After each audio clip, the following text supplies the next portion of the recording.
او گفتم کے مر گے ناگاہ گفتا کے درد ہجر من گفتم علاج زندگی گفتم علاج زندگی گفتا کے دیدار منا.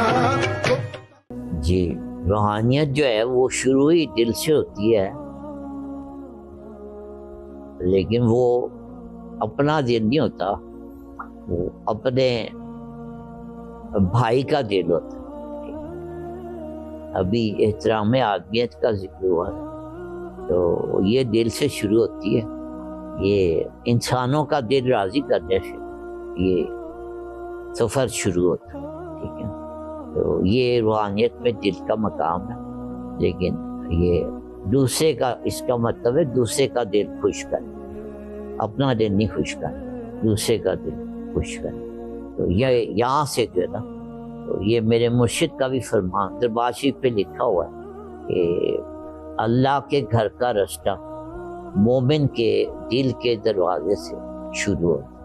تو روحانیت جو ہے وہ مومن کے دل کے دروازے سے شروع ہوتا ہے. اب وہ مومن جو ہے وہ آپ کا مومن بھائی ہوتا ہے.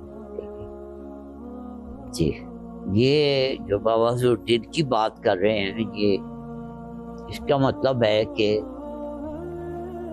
آپ کا جو باطن ہے اس کو عبادت جو ہے نا باطن سے، باطن کو عبادت کریں.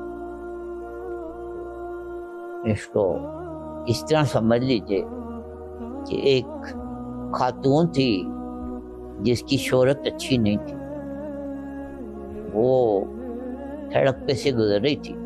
تو اس زمانے کے ایک بہت بڑے مفتی تھے، وہ بھی سڑک سے گزر رہے تھے. تو وہ ان سے ٹکر آ گئی، نادانش ٹکر.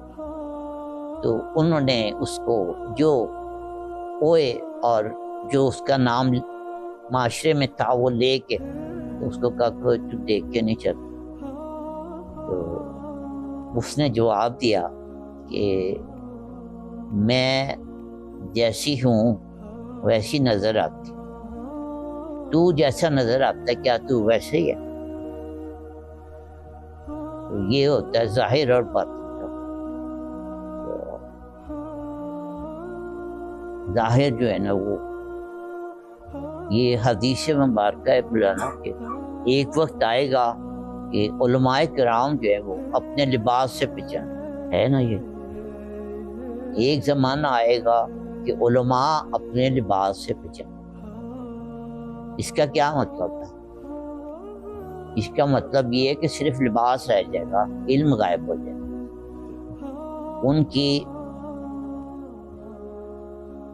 ان کی شناخت جو ہوگی صرف لباس ہی ہوگا، اور ان کے اندر کچھ اندر سے وہ خالی. اب جو صحابہ کرام تھے اور سرکار دو عالم ہمارے ماں باپ، ان کا لباس ایک جیسا تھا.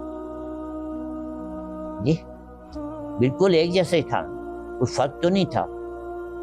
تو کوئی عالم ہے جو کہتا ہے میں صحابہ کرام سے آگے ہوں، پھر وہ عام شہریوں جیسا لباس کیوں نہیں رکھتا؟ سرکار دو عالم مدینہ منورہ میں جو عام شہری تھے ان جیسا لباس ہی پہنتے تھے یا اس کے علاوہ کچھ پہنتے.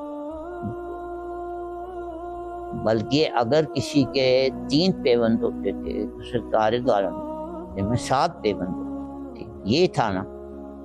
تو سرکار دو عالم جب اس زمانے میں جو سب لوگوں کا لباس تھا وہی لباس زیب تن فرماتے تھے. تو اب یہ سوال ہے کہ ہمارے تمام علماء کرام سے کہ وہ ایک مخصوص لباس کیوں رکھتے ہیں؟ چلو مخصوص لباس رکھ رہے ہیں یہاں تک تو مان لیتے ہیں، لیکن کمال تو یہ ہے کہ ہر فرقے کا عالم جو ہے اپنا مختلف لباس.